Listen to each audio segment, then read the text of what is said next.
So today what we want to talk about is pretty much everything else. Everything that we haven't talked about Islam that's of interest, we want to get that covered. There are a lot of apologetic issues that we'll be talking about today. There will be a lot of current events type issues. By the end of today, I've reserved a block of time towards the end where anything that you have to ask is fair game. So make sure to be writing down your questions. The more relevant ones you can ask immediately, the ones that just kind of pop in your head sporadically, hold those till the end, and at that time we'll start answering them. Probably the single most foremost issue in the minds of many believers is the issue of violence in Islam.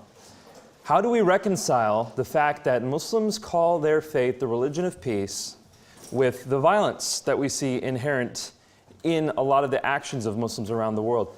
The people who flew planes into the Twin Towers in 2001, it wasn't incidental that they were Muslim. They did that in the name of Islam.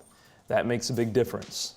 The people who even today are bombing in city squares, taking innocent lives, they're shouting the words Allahu Akbar before doing that, and that is a Muslim rallying call meaning Allah is great.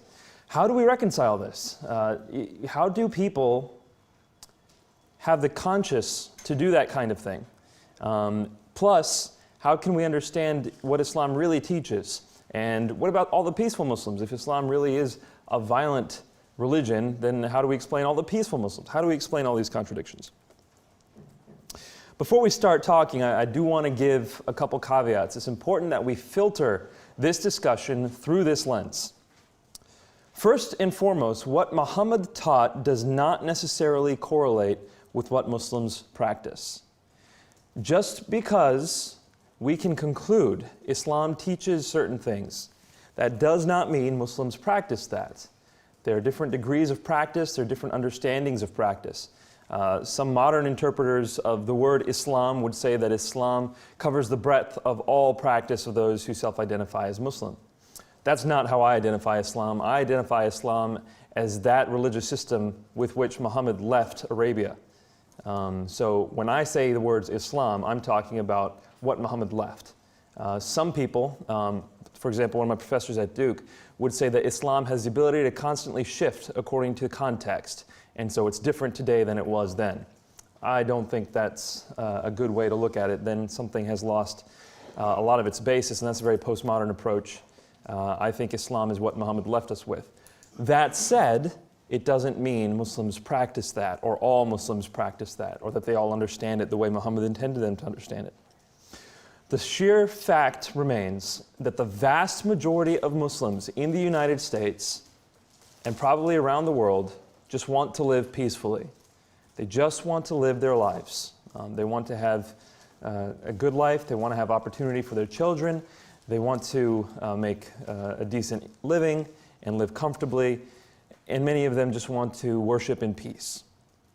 So we ought to color the rest of this session with that basic information. Now moving forward, we have to remember the doctrine of abrogation. We had talked about this yesterday, we briefly mentioned it the day before, but this is the idea that in Islam, certain Quranic revelations replace earlier ones. Sunni Muslims all agree with this concept of abrogation. Again, they had three systems of abrogation. We talked about it yesterday. And this is the verse again. Whatever communication we abrogate or cause to be forgotten, we bring one better than it or like it. Do you not know that Allah has power over all things? Now let's take a look at the Islamic timeline again. Muhammad starts his revelations in 610, and then he has a flight to Medina at 622. In between that time, Muslims were not engaged in any kind of battle. They were not fighting. As we said, somewhere between about 40 and 100 Muslims were in existence at that time. Muhammad had only converted about that many. And there were no battles, there were no wars. These did not start until 622, when the first raid happens against Meccan caravans. Remember, it was at the first year towards the end of the Hijrah. After that, we start seeing battles. So we're going from a more peaceful to a more violent form of Islam. The battles become more and more offensive, as we see, and the first battle, the Battle of Badr, even though it was the result of a raid, it took place close to Medina. It was the Meccans who came out defending their caravan and met the Muslims there. When we see the conquest of Mecca happening in 630 AD, that is an entirely offensive campaign. Muhammad is going to Mecca and he's overtaking it. The Meccans haven't left the city, they aren't marching against him, nothing of the sort. It's entirely offensive. And there are many offensive campaigns occurring at this time. So we see a general trend from no violence to somewhat defensive to offensive. And by the end of Islam, by the end of its revelation here, Muhammad has given chapter 9 of the Quran. We'll talk about that shortly. So the Grand Mufti of Saudi Arabia had divided up stages of Islamic dominance a few years ago. When he did this, it caused quite a stir, but it's not something original to him. It's something we have seen even earlier. He said, so this is on his authority, that there are multiple stages in the Islamic empire. The first is when Muslims are outnumbered, they are to live peacefully. The Quran at this point is a parallel here. In Surah 109, we see a very peaceful message. Say, O ye unbelievers, I do not serve that which you serve, nor do you serve him whom I serve. Nor am I going to serve that which you serve, and nor are you going to serve him whom I serve. You shall have your religion, and I shall have my religion. In other words, let's live peacefully. Why can't we all just get along? That's chapter 109 of the Quran. Rather peaceful, and it's one that Muslims regularly point to show how peaceful Islam is. If you want to have another verse that Muslims point to show the peaceful nature of Islam, it's chapter 2, verse 256. This verse says, La ikraha fid din, there is no compulsion in religion. There's no compulsion in religion. Chapter 2, verse 256. You also have chapter 5, verse 32, which is often used by Muslims. Although we can talk about that later. Those two I don't think are actually as peaceful as Muslims will often say they are. But those are the three that are commonly used to defend the peaceful nature of Islam. However, there's a second stage. When Muslims are strong enough to fight defensively, they're encouraged to, and the Quran gave explicit permission for this. Chapter 22, verses 39 through 40 of the Quran say, permission to fight is given to those upon whom war is made, because they are oppressed, and most surely Allah is well able to assist them. Those who have been expelled from their homes without a just cause, except that they say, our Lord is Allah. So who's being talked about here? These are the people who have been forced to leave Mecca. They are now in Medina or where have you. They are allowed to fight defensively. They are being oppressed. And really there's nothing wrong with that if we think about it from a sheerly civil perspective. If you're being sent out of your home, then sure, why not defend? But then here comes stage 3, when Muslims are in the majority.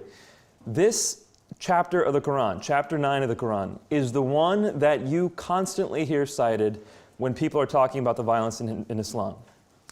Chapter 9, verse 5 is the verse that says, slay the infidels wherever you find them, and lay siege to them, and take them captive.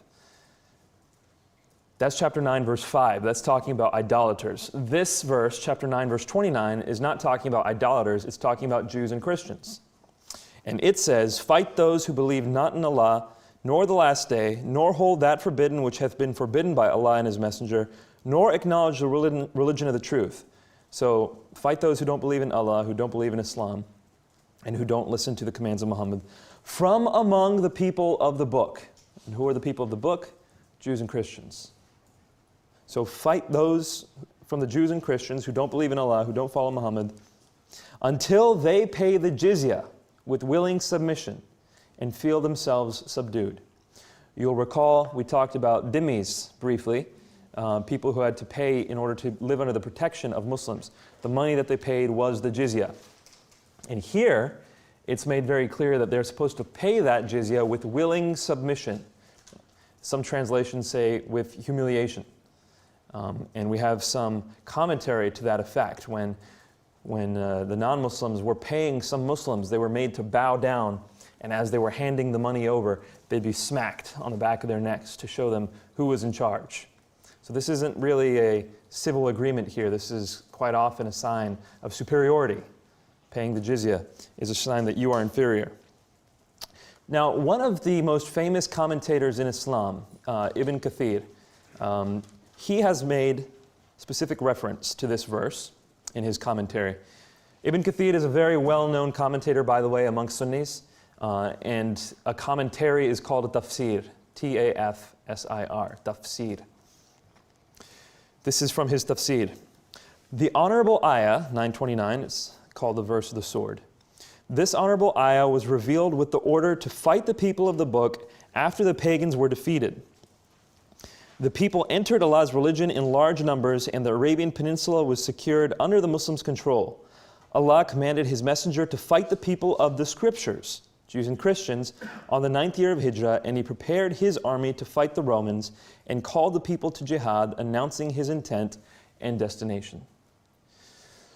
What is happening here? According to Ibn Kathir, and we can see this in another of his works, by the way, I mentioned it yesterday, Ghazwat-e-Rasul, the raids of the Prophet, the battles of the Prophet. Definitely read that book to get a good context to this, but you can find this in lots of Sira literature.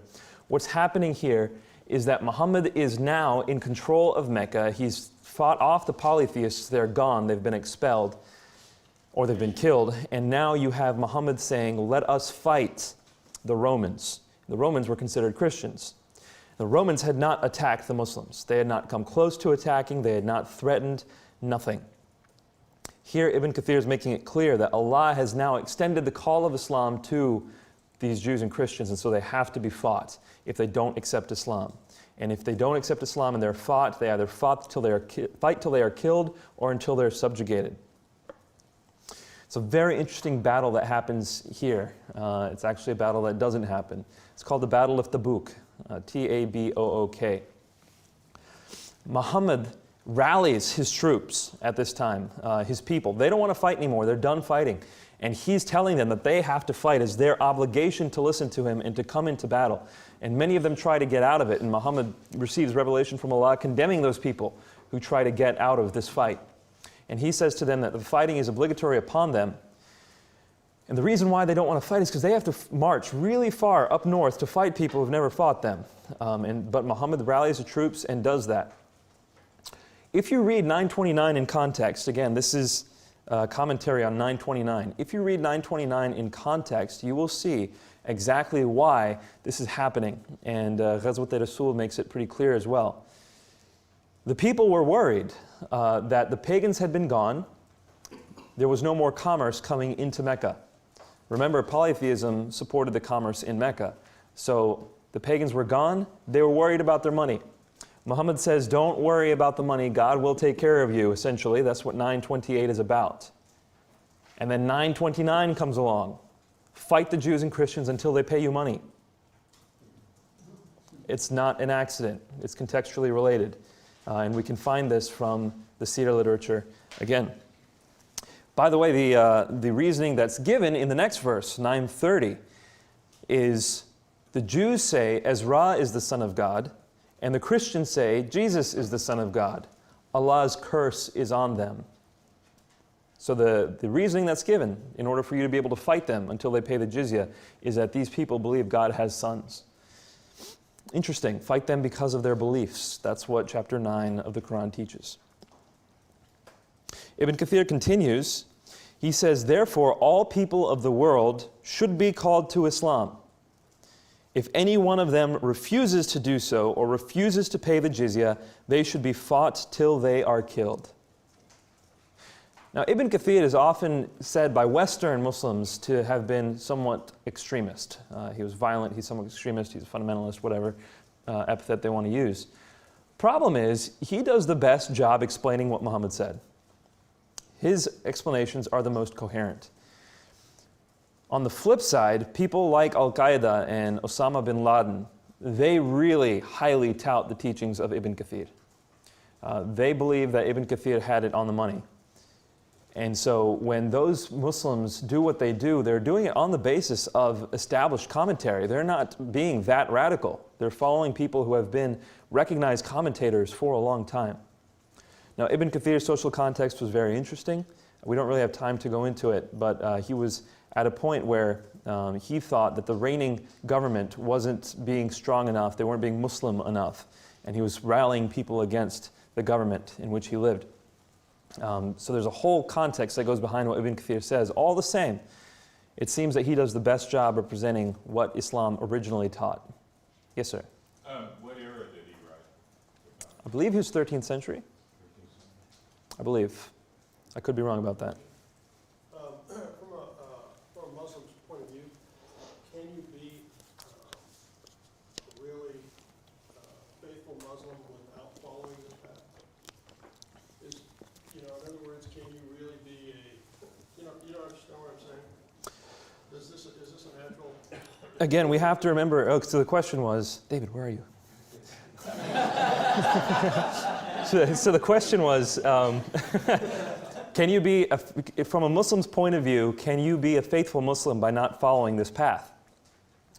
We have to remember that Islam is not monolithic. You've got Muslims who see all kinds of things. So there's a lot of Muslims who say, not only can you be faithful by not following this path, but in order to be faithful, you must not follow that path. Then you have Muslims on the entirely other side of the spectrum who say, this is the only true Islam and you have to follow this path, otherwise you're weak in your application of Islam. And that's the Taliban. That's Al-Qaeda, portions of Muslim Brotherhood, some Wahhabi Muslims. I'll take a quick break here and address that a little bit further. As we have seen, there were 4 schools of Sunni thought. We remember that these came through lines of authority, that early on, certain imams came and established these schools of thought, and then people would kind of choose a school and it would follow down that line of authority. Those schools have begun to dissipate. People are kind of shopping around if they want to, or they're not listening to any of the schools, they're doing their own thing. Why is that, and why now? I have a theory, it's speculative, but I think it fits the data. People have now access to what Muhammad said, what he taught. They have access to the commentary. They can easily look things up themselves. They don't have to have gone to a madrasa in order to have learned all this stuff. They didn't have to spend years and years and years in school. Now they can just go and look it up, and they can see what Muhammad said. They can look up the hadith. They can see for themselves. And because they're doing that, they're no longer following schools of thought. They're going straight to the sources. Well, what happens when they do that? They revert back to an early form of Islam, not these built-up edifices of Islam, early forms of Islam. Well, what are the early forms of Islam called? Well, there's a form of Islam called Salafi Islam. S-A-L-A-F-I. Salafi. The Salafi form of Islam, basically it takes a hadith. In the hadith, Muhammad says that the Salaf will be closest to me in truth, or the Salaf will be closest to Islam. Who are the Salaf? The Salaf are the first 3 generations of Muslims. So when people try to emulate early Islam, they end up looking like Salafis. Well, who are the Salafis? These are the guys who started Wahhabi Islam. These are the guys who are all the fundamentalists. So it turns out that when people try to follow Muhammad, they end up looking more fundamentalist. They end up looking more violent. When you follow these edifices of Islam, when you follow this idea that Islam can be contextually modified to fit a context, to fit a society, then you have more peaceful versions of Islam. So you would say there's a drift in Islam over time to this more violent? Away from the more violent. Away from the more violent. So it started off, as you see, Ibn Kathir is going back to the earliest sources. He's talking about what Muhammad said. He's doing a good job of reining in all the things Muhammad has said. The earliest form of Islam seems to be, when I say earliest form of Islam, I mean after Muhammad died. So, earlier on, during Muhammad's life, it was more peaceful. But after Muhammad died, that form of Islam is what I'm considering the complete form of Islam. That is what I would call the earliest form of Islam for thereon. And people are drifting back to that. it's happening sporadically all over the place. It's very interesting. I mean, it's happening in Saudi Arabia, it's happening in Egypt, it's happening in England, it's happening in India and Pakistan, parts of Indonesia. These places, which were originally strongholds of various schools, you're seeing pockets of Salafi Islam just begin to grow, and it's growing fast. And I think it's because of access to the primary sources. Yes, sir?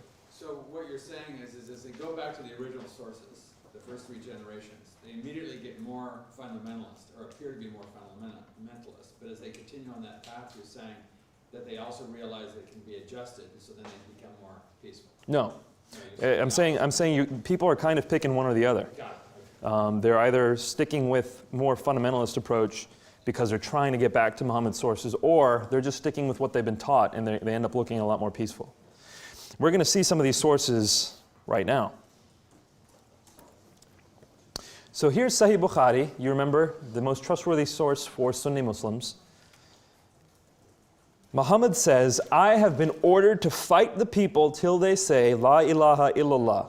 And whoever says, La ilaha illallah, Allah will save his property and life from me. Remember, La ilaha illallah is a shahada. It's the rallying call for Muslims. The entire statement is La ilaha illallah Muhammadur Rasulullah. So that was the first pillar of Islam. That was what makes you a Muslim when you recite that. Muhammad is saying, I have been ordered to fight people till they proclaim they're Muslim. And only then will Allah save their life and their property from me. This is found in Sahih Bukhari. In order to deny this, Muslims will try to deny this hadith, but you can't really, because it's Bukhari. If you're going to deny this, you have to ask the question, what are your standards for accepting anything? Because guess what? Something very similar is found in Sahih Muslim. Number 30. I have been commanded to fight against the people so long as they do not declare La ilaha illallah. So as you can see, it's permeating the most trustworthy of Muslim sources. Is it hard to understand why those Muslims who are trying to get back to what Muhammad taught could become violent? No, it's not hard to see that at all. The Quran also has similar sentiments. Can you go back one slide, just one second? 30, thank you. Yeah, so that's Sahih Bukhari 6924 and Sahih Muslim 30. And again, you're going to be getting copies of the slides in your email, as long as you registered with the class. Chapter 3, verse 28 of the Quran. Let not the believers take disbelievers for their friends in preference to believers. Whoso does that has no connection with Allah, unless it be, all right, this is the important part, unless it be that you but guard yourselves against them, taking as it were security. Allah bids you beware of himself, unto Allah is the journeying. Whoa, so this is saying don't become friends with non-Muslims unless you want to kind of protect yourself from them. There's a dichotomy that gets built up here. That you're allowed to have this friendship for ulterior motives, which is for your own safekeeping. It's not supposed to be a real friendship. This is what the Quran teaches. Again, do Muslims in the West actually do this? Not most of them. They will have friends with non-believers. They're more than willing to have friends with. I had a friend, once I became a believer, a Christian, he told me he couldn't be my friend anymore because I was a non-believer, and he pointed to this verse. So he said, I'll keep talking with you, but don't think I'm your friend. He was pretty hardcore. He had been my friend since I was a little kid. So some Muslims do take this quite seriously. But he was one of those Muslims who, grew his beard, shaved his mustache, wore his pants a bit high. He's trying to follow Muhammad to a T.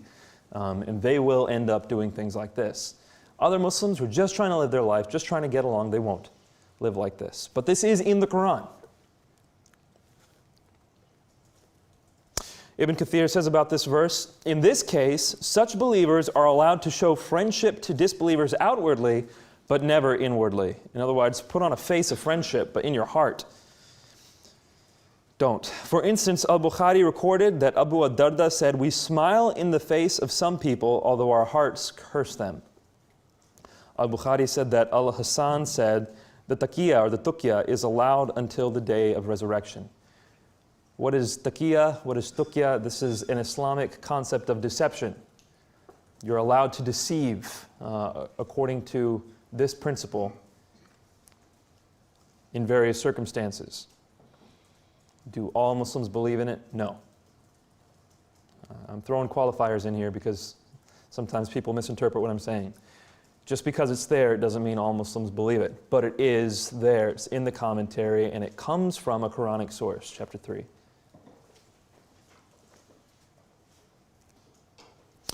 Here's more the Quran says. Be not weary and faint-hearted, crying for peace when you should be uppermost. In other words, Muslims, why are you trying to be peaceful? You're supposed to conquer. Don't be weary and faint-hearted, asking for peace when you should be uppermost. Ibn Kathir says about that verse, if the disbelievers are considered more powerful and numerous than Muslims, then the Imam may decide to hold a treaty if he judges that entails a benefit for the Muslims. In other words, a treaty can only be considered if the Muslims might lose a battle, according to Ibn Kathir. Now, do all Muslims follow Ibn Kathir? No. He's just one commentator. But his commentary seems to be an appropriate commentary on what the Quran is saying. Sahih Bukhari 2785, a man came to Allah's Messenger and said, guide me to such a deed as equals jihad. Muhammad replied, I do not find such a deed. This is from the book of Jihad in Sahih Bukhari. If you're interested in these issues, go read that book. This is, it was required reading for the class, so any of you who are in the class, you ought to have read it. But this is Sahih Bukhari on jihad. And so most Muslims, again, most Sunni Muslims consider Bukhari to be good as gold. And so if you find it in Bukhari on jihad, it's a strong source as far as Muslims are concerned. Yes, sir. When Islam comes in and takes over an area back then, they're basically instituting a government, commerce, and religion. Is there any way to look at it from your perspective and to say what a primary motivator was? Or is it truly integrated, all equal? I'm not sure I caught your question. When you look at government, commerce, and religion being what they bring in, which one motivated them the most? Okay, so out of government, commerce, and religion, which one motivated Muslims the most? Yeah, for their conquest. For their conquests. I'm not sure we can distinguish. Okay. This wasn't a division. The religion was seen as a state, and commerce was seen as a necessary byproduct. I'm not sure we can distinguish that. Okay. Thank you. If I were to have to, I would say that it was probably, in the initial phases, from what the sources say, it looks like it was religion. It was mandatory upon Muslims to expand their territory because Allah had commanded them to do so. So it wasn't a matter of, hey, we want that land. It was a matter of this was commanded by Allah. So, but again, I'd rather not try to draw that distinction. I don't think it's an appropriate one for the context.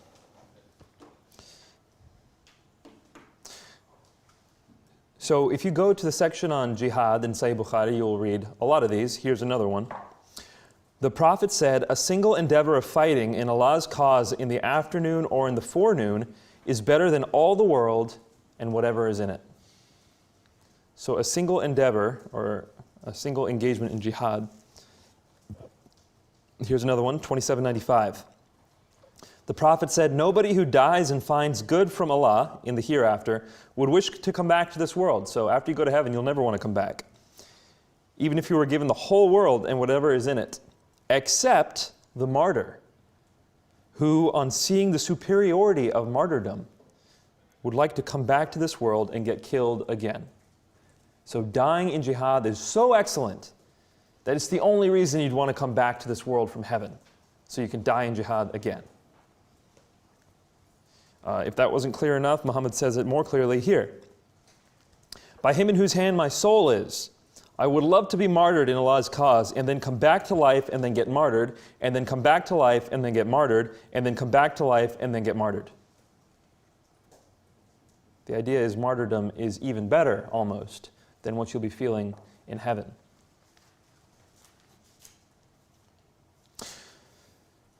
Now, I want to take a moment to step aside. The word here that's being used is jihad. And the word jihad is used throughout the Quran. What does jihad mean? Jihad means a struggle. It means a strife. So when you are reading the Quran, sometimes the word jihad is used entirely apart from a violent context. You ought to struggle in order to do what Allah asks you to do. Forms of jihad that have been elaborated include giving money to the wayfarer or going out of your way to help rebuild a mosque. These are to take care of a mosque, to be a caretaker. These are considered forms of jihad. You're struggling, you're sacrificing of yourself for the sake of Allah. But Muhammad makes it abundantly clear in the hadith, and we do have reference in the Quran to violent jihad. So the term jihad you'll often hear in Western Islamic responses. It'll say, no, jihad isn't meant to be violent. It just means a struggle for the cause of Allah. That's true, but Muhammad's emphasized form of jihad was a violent one, especially if we take the hadith into account. So what you've just seen is one category of violence, which is violence to unbelievers. Fighting in jihad, struggling in order to win people to Islam. But there's also violence towards other groups of people. In Sahih Bukhari, you have a list of 10 hadith in a row that talk about violence to apostates. Sahih Bukhari 69:21 says that female apostates should be killed. Sahih Bukhari 69:22 says anyone who leaves Islam must be killed. 69:23, Muhammad himself orders apostates to be killed. 69:30 is another example where Muslims who kill apostates have a reward on the day of resurrection. So I'm not sure if I mentioned it or not on the first day when I was sharing my testimony, but right before I became a believer, Mike Lacona called me up and he said, Nabeel, do you understand what you're doing? And I said, yeah, I think I do. And he says, didn't you hear about the family in New Jersey recently who were all stabbed to death because they had accepted Christ and left Islam? Do you realize what you might be giving up? So that actually happens. It happens even in the West. People who leave Islam are often killed for it. Does it happen often in the West? No, not often. But does it happen? Yeah. And does it happen in other parts of the world? You better believe it. It happens a lot. Why? Because it's found in the Hadith.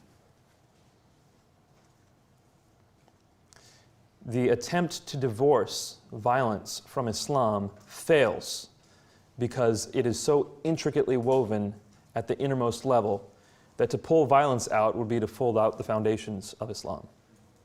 Yeah. I'm sorry, this is my first day here. Yeah. You mentioned the hadith. Mhm. Is that, can you explain to me? Yeah, the hadith. Can you repeat So the question was, what are the hadith? That was the same repeat question from yesterday. I mean, you asked it. The hadith are the traditional sayings of Muhammad. So a few hundred years after Muhammad, you have people compiling his sayings in writing. Before that, they were handed down orally, and they had proliferated. They had been many that were fabricated. A few hundred years later, people sat down and tried to sift out the most authentic of the hadith. That's what Muslims refer to today as true, trustworthy sayings of Muhammad. And that's not necessarily in the Quran. These are not in the And Quran. The Bukhari is a commentary on the hadith. Bukhari is a collection of hadith. It is the most trustworthy collection of So the hadith. word hadith means saying of Muhammad. Yeah. Ma'am. The definition of martyrdom in Islam seems to be different than what we think is Christian martyrdom.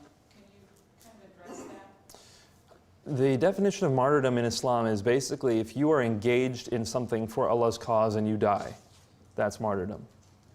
So if you are fighting because Allah commanded you to, and then you die, you were martyred. If you're doing anything because Allah commanded you to, and in the process of that you die, you were martyred. In the Christian faith, it's a little less focused on what you're doing at the time and more so on the reason why you were killed. It's a minor distinction, but it's very perceptive of you. There's a slight difference there. Okay. So violence towards apostates, you will see every school of Islamic thought, every major school, all 4 major schools of Sunni thought, all 3 major schools of Shia thought say that apostates ought to be killed. in some circumstance or another. Now, a lot of Muslims will say, so I asked my friend, it's funny. I asked my friend who's like, I can't be your friend anymore. I was like, oh, okay, so if we're going to be that honest, do you think I ought to be killed for leaving Islam? And he said, let me get back to you on that. And, and he comes back and he says, no, I don't think you should. And I said, why is that? And he says, because you are not in an Islamic state. If you were an Islamic state, what you'd be doing is committing high treason. So you ought to be killed for it, just like people are killed for treason during wartime in Western nations. But since you are not in an Islamic state, you're just changing your beliefs. You are not bound to accept this belief, so you can't be killed for it. Just so you know, I asked another friend that question at ISNA 2009, and he said, yeah, if it were up to me, I'd kill you. So even here in the West, you've got people who, would say these kinds of things. Yeah, it's fun. Well, it's cool because you get to appeal to that. You get to say, can you listen to what you're saying? Isn't there something inside you that rejects this? Isn't there something inside you that says you ought to love and that you ought to, have compassion? In fact, that's what the Christian faith teaches, and you can share the gospel through that kind of a thing. And whether or not they will accept it, and they almost certainly won't at the time accept it, it will leave an impact. I have another friend who, it was the first person I debated. So if you go, I should have brought my debates. The first debate I ever had was on the deity of Jesus Christ. It was in 2006, August 5th. And I debated a man by the name of Farhan Qureshi, no relation to me. He was at the time an imam in Northern Virginia. And he was also a friend from way back when. Over time, my friend David and I debated him multiple times. We talked with him. He's a good guy. He's just got this heart of compassion. He does work in psychology. He tries to help people therapeutically. He's just got a big heart for people. Over time, he looked at this, the law of apostasy, and he said he could not believe that God would allow people to be killed for changing their faith. And now he has renounced his faith in Islam. And so you can see him debate Muslims now. He's not a Christian. He's kind of a deist right now. He doesn't know what he believes. But this was enough for him to leave. This combined with other things. But the violence in Islam was just too much for him. And you can watch the debate. So when we start out, he is hardcore imam when we start out, and you can see that in our debates. Farhan Qureshi, it's online. Yes, sir. Farhan, his name is Farhan, F-A-R-H-A-N, and his last name spelled the same way mine is, Qureshi. Be in prayer for him. Be in prayer for him.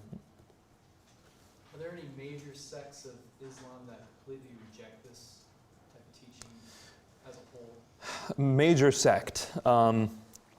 Well, the sect of Islam that I came from is called Ahmadiyyat, and it was reformed in the 19th century. It was highly reformed. And the reformer said that jihad of the sword, that era has ended, and now it ought to be jihad of the pen. And so he said, no more fighting, period, at all. And so the sect of Islam that I came from is pacifist. It does allow fighting to defend your nation, no matter what the nation is. So that's why my father could join the U.S. Navy and not have a problem when we went to war with Iraq. He didn't want to go fight in Iraq, but he still stayed in the Navy at the time.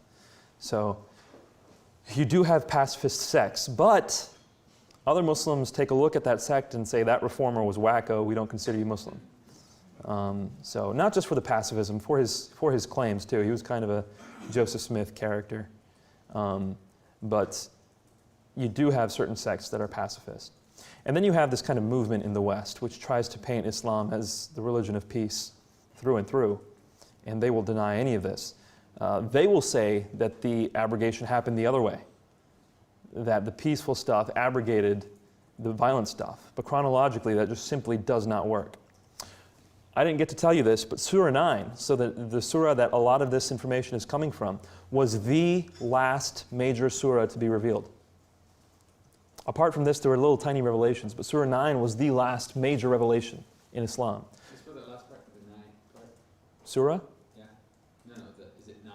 Surah 9, yeah. No, it's number 9, yeah. is called Surah At-Tawbah. So think about this for a moment. This is essentially the marching orders for Muslims. This is what they were left with, as far as the Quran is concerned. All these verses on violence. By the way, chapter 9, verse 111 is another one that portrays the violence. It says that Allah has bought Muslims and their property for this, that they might slay in Allah's way and be slain. So Allah made you Muslim so that you can kill and be killed, essentially. That's a rough translation, but that's chapter 9, verse 111. So we've looked at violence towards unbelievers. We looked at violence towards apostates. We also saw violence towards critics. Remember yesterday we talked about Abu Afaq, who was lamenting the death of two men at the hands of Muhammad. He basically criticized Islam just by saying, you should have followed Tuba. And he was killed.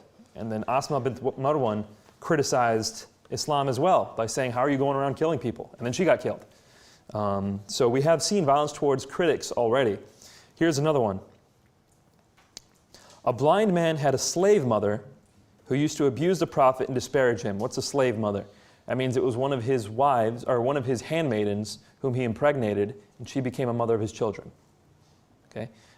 So a blind man had a slave mother who used to abuse the Prophet and disparage him. He forbade her, but she did not stop.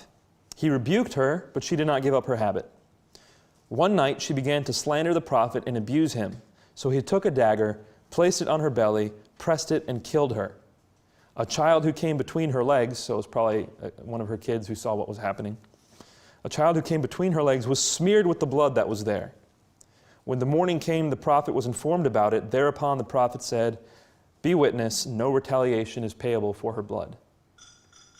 This is found in Sunan Abu Dawud. Remember, the third most trustworthy source for hadith for Sunni Muslims. The next one was very similar. A Jewess used to abuse the Prophet and disparage him. A man strangled her. So this is a different case. A man strangled her till she died. The Apostle of Allah declared that no recompense was payable for her blood. So it looks like if you criticize Muhammad, you can be killed without negative consequence.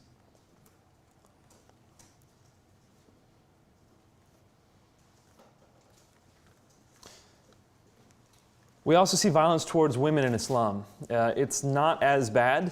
They're not being killed for minutiae, but it's still pretty bad. This is the verse that is used to talk about the controversial treatment of women in Islam. Chapter 4, verse 34. By the way, chapter 4 is called the chapter on women, Surah An-Nisa. Men are the maintainers of women because Allah has made some of them to excel others, and because they spend out of their property. In other words, men are superior to women and they take care of them with their money. So they're made to be the maintainers of women. The good women are therefore obedient, guarding the unseen as Allah has guarded. In other words, women guard their chastity as Allah has kind of guarded the unseen realm, so do women, the good women. And as to those on whose part you fear desertion, the word here, we'll get to that in a moment. In those on whom you fear desertion, admonish them and leave them alone in their sleeping places and beat them. And if they obey you, do not seek a way against them. Surely Allah is high and great. So this is in the Quran. If you fear nushuz, if you fear disobedience, if you fear desertion from these women, then you are commanded to do these things. Admonish them, leave them alone in their sleeping places, or leave them alone, banish them to their beds, is how Yusuf Ali puts it, and beat them. There are a lot of things to talk about here. When I took a course on Sharia at Duke, we spent a whole day on this one verse. The issue here for desertion, disobedience, what is it? What does that encapsulate? The same word is used later of husbands being disobedient to their wives. So what exactly does that mean, disobedience? It's hard to say. But in this verse, the context looks like if you think that they're not being chaste. The context makes it look like if you think they're not being chaste. Now, it doesn't require that you have evidence. It just says if you fear. that they are not being chaste. And then you can beat them. If you delve into Muslim commentary, Muslim understanding of what's allowed as far as beating your wives, you will find all kinds of things on YouTube. There are video guides on how to beat your wife on YouTube. And they're attempting to be nice. They're saying, don't hit her face, don't use a stick wider than this, Some people will take it even further. They'll say, it should be a symbolic tapping, which is not borne out by the literature at all. And we can see that here. In Sahih Muslim number 2127, this is the hadith that I brought this up with a Muslim scholar at ISNA. He said in the middle of a presentation, I was a believer at this time. I was just at ISNA to see what they were teaching. And he said, Muhammad never beat his wives. Even if the Quran says it's allowed, Muhammad never did it, and we're supposed to follow Muhammad's example. And so he kind of got around, the injunction that you can beat your wife by saying, Muhammad didn't do it, and he's our example. So even though you're allowed to, you shouldn't. I went up to him afterwards and I said, Sahih Muslim 2127 shows Muhammad hitting Aisha in the chest, causing her pain. Is that not Muhammad hitting his wife? And his response was, I'm not familiar with this hadith. And I don't think he was lying. I just think that he hadn't seen it. His teachers hadn't shown it to him. This hadith is very interesting. Aisha is worried about what Muhammad is doing in the middle of the night. I think what she thinks, although it's not explicitly said, I think what she thinks is he is leaving her to go spend time with another one of his wives. So she thinks he's cheating on her with another one of his wives. So he goes out, and she follows him. So he thinks she's asleep. He goes out of the room. She follows him.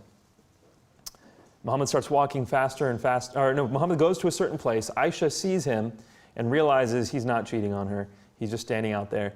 And then so she sees him turn around and start walking back, and she doesn't want him to see her, so she starts walking back. And Muhammad starts going faster, and she starts going faster. And then Muhammad's running, and she's running. So basically Muhammad's chasing her. She gets back in the room, pretends to be in bed and asleep. And Muhammad comes in and he says, "Oh, Aisha, why are you breathing so heavy?" She gives him an excuse, and he punches her in the chest. I have brought this up with Muslims who did know about it, and they say, Nabeel, this is a holy punch. And I'm like, okay, can you explain that to me? And they say, basically what Muhammad is doing is he's casting out demons from Aisha. Okay. Well done. Well played. But that is the best explanation I've seen, that this was a holy punch. But most Muslims still admit that it happened. And so it's not feasible to say Muhammad never hit his wives. We have seen that in the hadith. Yeah. Was Aisha the 6-year-old girl that he married, or was that another? Yeah, that was the 6-year-old. So she didn't come into his house until she was 9. So this is probably when she's 10, 11, 12. We don't know exactly when this is, but she's a young girl at this time. Okay, so he's hitting a young girl. Yeah. Well, what's worse is Bukhari 6845, Abu Bakr struck Aisha violently. So Abu Bakr is Aisha's father. And here it says he struck her violently. There are multiple hadith to that effect. Aisha and one of the other wives, I think it might have been Hafsa. It was Hafsa. They wanted more money from Muhammad. They were complaining that Muhammad wasn't giving them enough money. And their fathers came in and punched them. I think it was in the face. And Abu Bakr was Aisha's father, and I believe Umar is Hafsa's father. So, wives of Muhammad being punched right there in front of Muhammad, and Muhammad doesn't stop them. Now there is a hadith, by the way, which says, the best among you is the one who treats his wife well. So that hadith is there, and we should use that to balance these out. But at the same time, these are there. So we should get a good view. Abu Dawud 2142, a man will not be asked as to why he beat his wife. In other words, if you beat your wife, no one can question you. It's kind of up to you. And we see this played out in Ibn Majah. Ibn Majah is considered another one of the Siha Sitta, the top 6 books that Sunni Muslims refer to. One night, Umar arranged a feast. When it was midnight, he got up and went towards his wife to beat her. Okay, a little non sequitur there. I ate a ton of food. I'm going to beat you. Okay. I separated them both. When he went to bed, he said to me, "Preserve from me a thing that I had heard from Allah's messenger." In other words, listen to me. This is what Muhammad said. A man will not be taken to task for beating his wife. In other words, he said, Muhammad told me, you can't stop me from beating my wife. Who do you think you are? So, because of these kinds of sentiments, because of these kinds of actions, Aisha is recorded as having said, "I have not seen any women suffering as much as the believing women." In other words, Aisha says, I haven't seen women suffer as much as Muslim women. And then she's pointing to a woman and she says, look, her skin is greener than her clothes. In other words, she's been bruised so bad, her skin is greener than her clothes are. And she's talking about another woman. This was a woman who, by the way, had come to Muhammad and had asked for respite. She had said, my husband beats me. And Muhammad's initial response was, you're not allowed to beat your wives. And then Allah gives this revelation, 434, you're allowed to beat your wives. And then he says to her, I'm sorry, I wanted to weigh in favor of you, but Allah has overruled me. I will hold my snide remarks. So violence towards women, quite prevalent in the early sources. We found it in Bukhari, we found it in Muslim, we found it in Dawood, and of course we see it in the Quran, 434.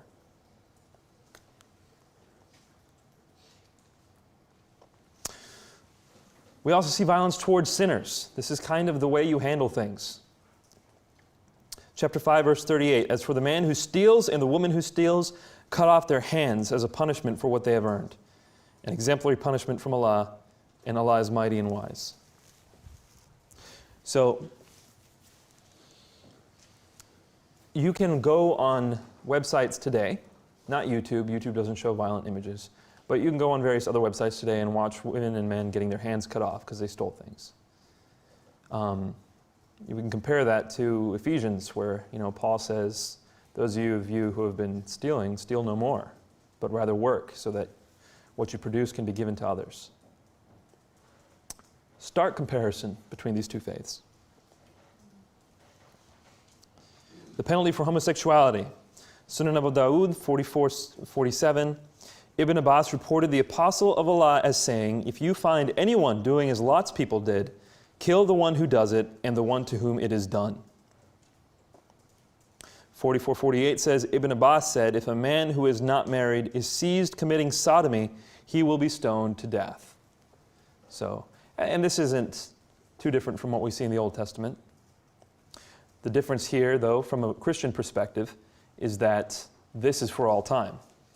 Whereas what was done as law for the Israelites was for those people to establish the superiority of Yahweh in the eyes of the world around them, and then that was to be fulfilled in Christ when grace would reign. So that's an important thing to remember as well.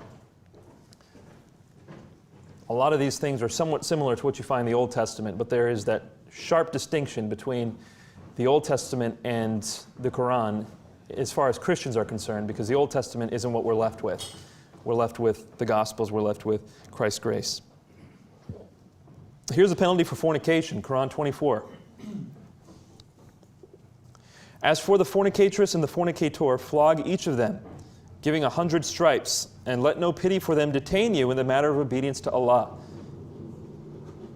If you believe in Allah and the last day, and let a party of believers witness this chastisement. Not only are you commanded to beat them, but if you are found pitying them, overlook your pity and continue beating them. You can see these videos, again, online, of people being beaten, flogged horrifically, and they're crying out for mercy, and you have to ask yourself, why is this person who's beating them able to continue doing so? Don't they have any shred of compassion in them? It's because, ayat like this make sure that that compassion is not given room.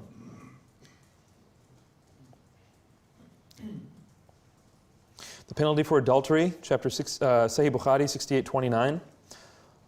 Umar said, "Lo, I confirm that the penalty of rajam, or stoning, be inflicted on him who commits illegal sexual intercourse if he is already married and the crime is proved by witnesses or pregnancy or confessions." Stoning to death. There are interesting implications for this. If a married woman in a Muslim nation says she was raped, the Quran demands that there be 4 witnesses to a rape. So 4 witnesses have to see it in order for it to be a legitimate accusation. If she is unable to provide 4 witnesses after having said she was raped, they will say, "You cannot prove the rape, but you have confessed adultery. And so you will be executed." And that happens even today. Those witnesses have to be women or just men? The witnesses should be men, but I think they'll take them if they're women too. The ratio of women witnesses to male witnesses is 2 to 1, but I haven't seen that strictly applied in the case of rape. The problem is if a woman is raped, then she often does not report it. And then if she gets pregnant because of it, then they will, either she has to play it off as her husband's child or she'll be killed after the child is born. This is really difficult for women. That's why as believers, we ought to be fighting for the rights of the oppressed around the world, regardless of their faith, because there's not many people fighting for them. Even if they're Muslim women, we ought to be taking a stand and fighting for their rights in these nations, and making sure that these kinds of atrocities stop. And that would be the love of Christ played out in a real way. So here's our summary so far. It seems that the solution for many problems in Islam is violence. The solution for an unbeliever, violence. The solution for apostasy, violence. The solution for criticism, violence. The solution for displeasing women, violence. And the solution for sinners is violence. Violence basically permeates the reaction of people who are deviating from the path. And this is what I would say true Islam, the Islam that Muhammad left with his people, as best as we can tell from the Quran and from the sources. So, is Islam a religion of peace? When you get a bumper sticker question like that, you have to ask for clarification. What do you mean by that? If the person responds, "Can Islam be practiced peacefully?" Well, of course, Islam can be practiced peacefully by ignoring the violent components. Sure, you can. But if you're asking, does the religion that Muhammad left the world endorse violence? The answer is definitely yes, on many levels. Therefore, Islam is not a religion of peace, if that's what you define as Islam, and that is what I define as Islam. Now, what is our response supposed to be to all this? I find, by the way, my ministry, Creed 2.6 Ministries, is not focused on Islam. It's focused on the gospel. It's focused on explaining the death, deity, and resurrection of Jesus Christ, what that means for us as believers, and what it means for Muslims as well, as we share the faith with them. What does all this information mean for us then? How are we supposed to respond? As far as we are concerned, as believers in Christ, we have no fear. We have no reason to fear suffering, to fear death, to fear oppression. In fact, if we do not suffer, it's quite possible that we're not expressing our faith the way it ought to be expressed. How do we know this? 2 Timothy 3:12. Everyone who lives a godly life in Christ Jesus will suffer or will be persecuted. It's all throughout the gospel. 1 Peter 5 says that you should count it as an honor if you're suffering for Christ. Matthew 5 tells us that we're supposed to be able to hand over things to our enemies, people who are persecuting us. We're supposed to be able to pray for them. We're supposed to be able to give them something to drink. We're supposed to love them. What good is it if we just love our brothers and sisters? Even pagans do that. We're supposed to love our enemies. This is the Christian message. Why? How does that work? Because Christ has already overcome this world. We are not fighting for this world, we're fighting for the next world. And so in this life, if Muslims take over, let's just say, I don't believe in these vast conspiracy theories, but let's say it were true and they took over and we were all oppressed, so what? The Christian faith grew the most under oppression. And it continues to do that. The truest Christians are the ones who have to face persecution every day and who have to fight for their faith.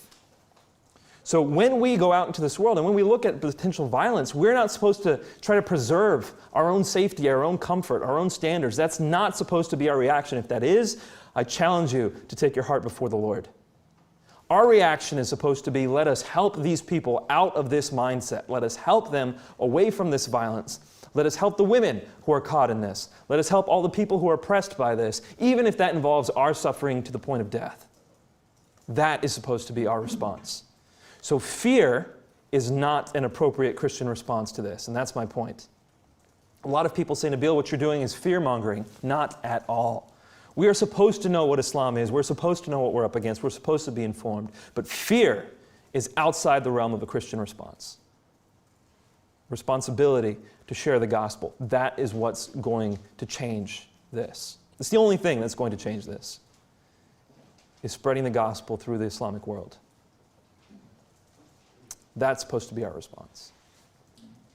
Biola University offers a variety of biblically centered degree programs, ranging from business to ministry to the arts and sciences. Visit biola.edu to find out how Biola could make a difference in your life.